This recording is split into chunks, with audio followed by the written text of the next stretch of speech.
the shocking truth has finally come to light. For a long time, many believed Ducati had already identified the rider who would eventually inherit Marc Marquez's throne. But the reality is far more surprising. Not a single rider has been guaranteed a place, not even the brightest young stars. Every one of them must fight relentlessly to prove they deserve it. Ducati, it turns out, has an incredibly ruthless approach to deciding the future of its team, and the final decision could reshape the entire MotoGP landscape in an instant. So who really has the best chance of becoming Marquez's successor? Let's discuss. That strategy became much clearer after Francesco Bagnaia decided to embrace a new challenge with Aprilia. The departure of the rider who delivered 2 MotoGP World Championships to Ducati was initially seen as nothing more than a natural changing of the guard. Marc Marquez became the centerpiece of Ducati's current project, while Pedro Acosta was widely viewed as the young superstar destined to carry the torch into the future. However, the more information that emerged, the clearer it became that the story behind Ducati's decision was far more complicated than a simple rider swap. One detail that immediately caught people's attention was how quickly Ducati finalised its rider lineup for the 2027 season. Even before the Silverstone race weekend began, all 6 Ducati machines had already been assigned to their respective riders. On paper, everything looked perfectly organised. The factory team, VR46, and Gresini had all been carefully structured to ensure Ducati entered MotoGP's new regulatory era without disruption. But behind that seemingly flawless plan, a question began to intrigue many observers. If Pedro Acosta is truly being groomed as Marc Marquez's successor, why does his contract only run through the end of the 2028 season? Why didn't Ducati lock him down until 2030, or even longer, as manufacturers typically do with riders they genuinely consider the foundation of their future?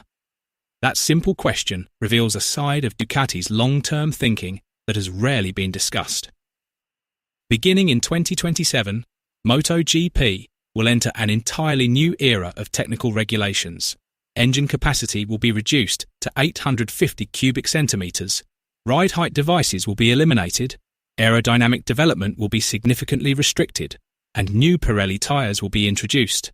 These sweeping changes will effectively force every manufacturer to start from scratch. The competitive advantage built over years of motorcycle development will no longer provide the same edge it once did.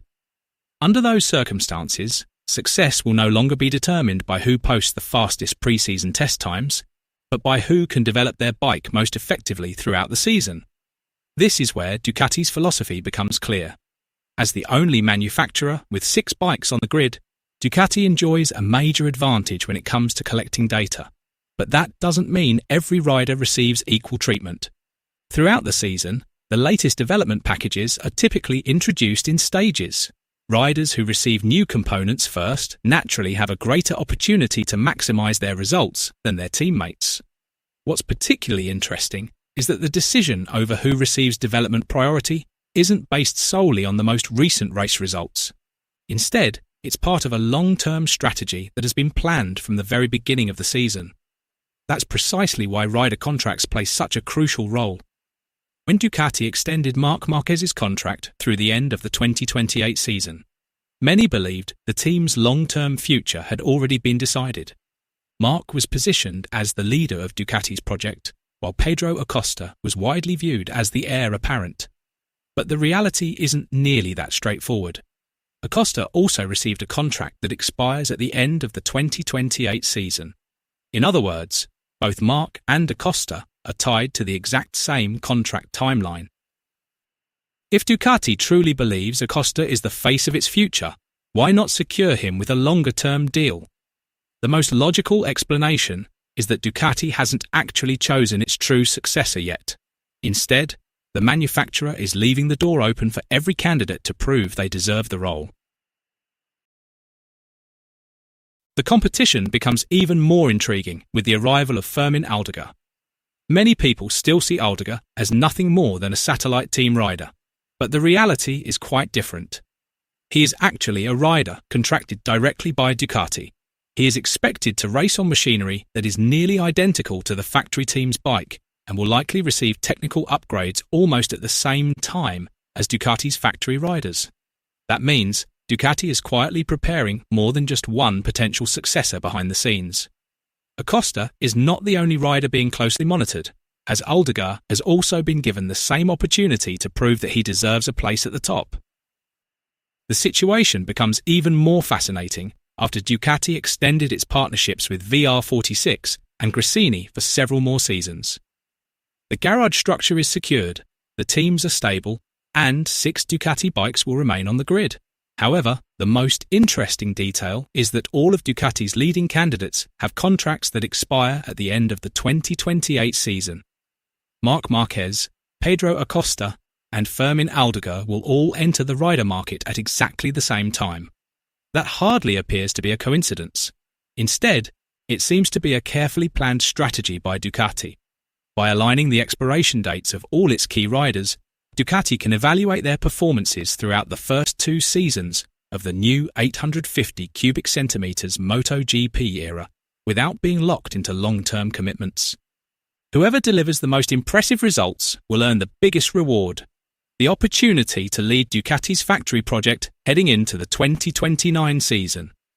This also explains why many people are beginning to understand why Francesco Bagnaia ultimately had to leave Ducati. For years, fans believed that winning 2 world championships was enough to guarantee a rider's future. Ducati, however, appears to operate under a very different philosophy. To them, history does not win the next race. Past achievements do not automatically secure a rider's future. What truly matters is who can deliver the strongest performance while also helping develop the motorcycle starting today. That philosophy is exactly why Bagnaia, despite bringing Ducati 2 world titles and remaining loyal to the manufacturer for many years, still received no special treatment. If even a 2-time world champion can lose his seat, then Pedro Acosta certainly has no guarantees either. In the end, Ducati's philosophy is remarkably simple. The company never falls in love with its riders, it falls in love with results. Today, Pedro Acosta may be considered Ducati's future. Tomorrow, if another rider shows greater progress, Ducati is expected to have no hesitation in changing the direction of its project. What truly determines a rider's future is not a press conference, a promotional poster, or the promises made by team executives. The real deciding factor is who deserves to receive the highest priority in motorcycle development throughout the season. That is why many analysts now believe that the 2027 season, and especially 2028, will be about far more than just fighting for the World Championship. Those seasons could become the biggest audition in Ducati's modern history. Marc Marquez will fight to maintain his position as the team's leader. Pedro Acosta must prove that he truly deserves to be the next standard bearer, while Fermin Aldegar could emerge as a serious threat by continuing to develop without facing the same level of pressure as the other 2. All 3 riders now share the same objective: to become the leader of Ducati's project in the new MotoGP era. Who do you think is the most deserving rider to succeed Marc Marquez as Ducati's leader in the upcoming 850 cubic centimeters MotoGP era? Share your opinion and explain your reasons in the comments below.